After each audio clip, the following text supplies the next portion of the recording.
For a long time now, Angel Reese has been going after Caitlin Clark.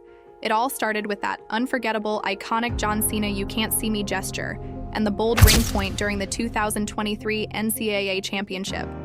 But Angel didn't stop there. In the WNBA, she made headlines again, this time by giving Caitlin a smack on the head without hesitation, then celebrating while her teammates shoved Caitlin to the floor. And it kept going.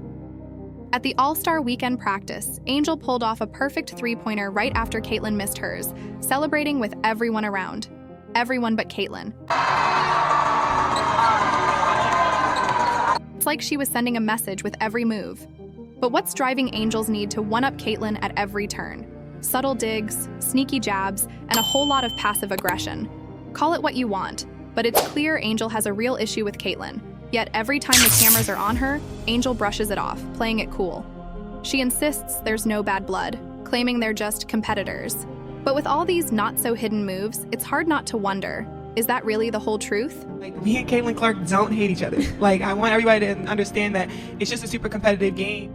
Well, on Friday, August 30th, under the scorching Chicago sun, temps climbing to 86 degrees Fahrenheit, it was the perfect stage for yet another showdown between Caitlin Clark and Angel Reese. But this wasn't just any game. All season, fans and the media have been pitting these two against each other for the Rookie of the Year title, and this game held that title in the balance. Adding to the drama, it was the first ever Barbie-themed night hosted by the Chicago Sky. The arena was decked out in pink, a nod to Angel Reese, who's known as Bayou Barbie from her college days, and now goes by Chi-Town Barbie. The atmosphere was electric, with fans wondering if Angel could bring that anything is possible spirit to the court. And to top it all off, this was their final rookie season face-off. Angel might have a 4-1 advantage over Caitlin from college, but Caitlin was leading 2-1 in the WNBA. This was Caitlin's chance to make it a decisive 3-1, or Angel's shot to even the score. Who would walk away with the upper hand? Before the game tipped off, Angel Reese was bursting with confidence. She showed up dressed like Dennis Rodman, striking poses, modeling for the cameras. She was making a statement before a single whistle blew. Meanwhile, Caitlin Clark?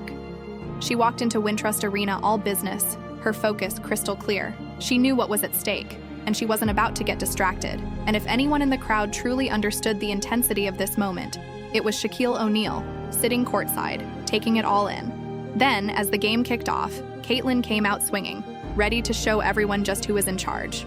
Despite Caitlin's best efforts, the Chicago Sky's supporting cast was on fire, sinking 3 after 3. At one point, the scoreboard lit up to 21-9, and it looked like the Sky might just steamroll the Fever. You could almost feel the pressure building, and in that moment, you have to wonder, was Angel Reese starting to hear that confidence fade in her own head? Luckily for Angel, Caitlin Clark was locked in that day, all business. And as for the Sky's red-hot three-point streak, their luck started to fizzle. With Caitlin leading the charge, the Fever began an impressive comeback, chipping away at that 21-9 lead. Suddenly, Angel looked helpless as Caitlin closed the gap, and by the end of the first quarter, the score tightened to 26-23, a one-possession game. As the second quarter kicked off, Caitlin wasted no time. She coolly sank a deep logo 3, and just like that, the game was back within reach. Angel Reese tried to answer back, but ended up traveling. And honestly, that moment set the tone for the rest of the night. Caitlin Clark was unstoppable, pulling off jaw-dropping plays, even taking a moment to playfully ask the crowd if her shots went in. Meanwhile, Angel was struggling so much that it became painfully clear why ESPN's tweet ranking her above Caitlin was, well, pretty disrespectful. And if you think I'm exaggerating, just wait. Things only got better for Caitlin and worse for Angel. I bet Sue Bird, sitting right there in the arena, would agree with every word. As the third quarter kicked off, the Sky's desperation to shut down Caitlin was obvious. They even went as far as denying her a safe landing spot after her shots. Meanwhile, Angel Reese was guarded out on the three-point line like she was Giannis himself. But here's the thing, unlike Giannis, Angel didn't have the same unstoppable skill set. The Fever took advantage of every opening around the rim, and each time Angel tried to make a move, it backfired. Like I said before, the night was all about Caitlin's brilliance and Angel's struggles. Remember, Angel came in dressed as Rodman, posing for the cameras on Barbie Day, right in her home arena with the Chicago Sky. But by the end of the third quarter, Caitlin had racked up 23 points and 9 assists, while Angel had only 5 points and 7 rebounds. the scoreboard showed 78-64, with the Indiana Fever firmly in control, a team that's held one of the top records since mid-June. Then came the fourth quarter, and Caitlin was unstoppable, playing like a hero. As for Angel, let's just say she and the Sky were looking a bit like sore losers. And if you're wondering what that looked like, let's break down exactly what went down in that last quarter. Caitlin? She was simply dazzling. Caitlin was unstoppable, whether it was her shooting or her playmaking. She did it all, and no one could even come close to shutting her down. The game became so lopsided that with a massive 25-point lead, Caitlin started casually tossing up trick shots like it was just a game of horse. Meanwhile, the Sky's frustration was boiling over, and they began resorting to cheap shots. Take this moment, for example. Diamond DeShields collided with Caitlin. At first glance, it almost looked like an accident, like she was genuinely trying to help Caitlin up. But from another angle, it was painfully clear. She was just complaining to the ref, insisting it wasn't a foul. It was so absurd that even Rob Schneider, aka Deuce Bigelow, male gigolo, had to weigh in. He went off saying, "The fact that this assault didn't get an immediate ejection means the WNBA needs to fire this ref, change the league rules, and fine this player for such a blatant foul." And honestly, he wasn't the only one feeling that way.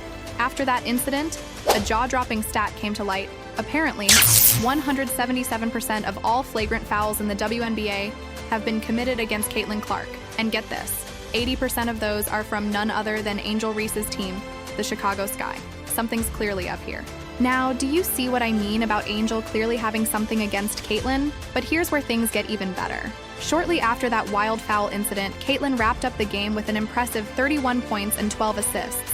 She waved to the crowd, stepped off the court, and joined her teammates on the bench, laughing and celebrating. But while Caitlin was soaking up the victory, having the time of her life on the sidelines, guess what Angel Reese was up to? With her team trailing by a painful 27 points, Angel was still out there, chasing every last point and rebound, desperately working to secure a double-double. Yep, she stayed on the court just to boost her stats. It was almost comical. Caitlin sipping Gatorade and laughing with her team, while Angel, down by nearly 30 points, kept playing like the game was on the line, all for those extra stats. I couldn't stop laughing. Let me say it again. Caitlin Clark was on the bench, having a blast with her teammates, while ESPN's top Rookie of the Year candidate, Angel Reese, was still out there, frantically padding her stats and chasing that double-double. And to make it worse, she missed back-to-back free throws. Fans online went wild, calling her out for stat padding in a 27-point blowout with only 3 minutes left, while the Fever's bench players were practically relaxing. It was almost painful to watch. Angel had barely 5 points with 4 minutes to go, and by the end, she'd managed a double-double that was, well, pretty hollow. Half of those points came after the Fever's starters were resting and the lead was already around 30.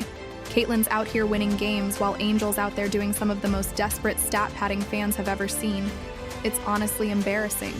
In case you're curious about the actual unbiased stats, I went back and watched the film again, breaking down every single play.